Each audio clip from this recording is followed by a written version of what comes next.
Hello mga katrupa. Ganitong oras dito sa amin, mag alas 6. Ito yung buhay sa probinsya. Malungkot. Meron ding masaya din minsan. Pero pag ganitong hapon, ito ang eksena dito sa likod ng aming bahay. Yan. Yung mga OFW natin dyan na hindi nakauwi ng probinsya, mamimiss nyo yung lugar na ito. Yan. Lalo may naghihintay sa inyong mahal sa buhay.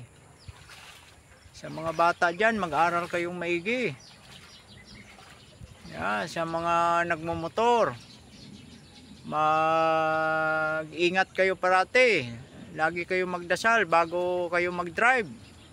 May mga pamilyang naghihintay sa inyo sa inyong mga bahay.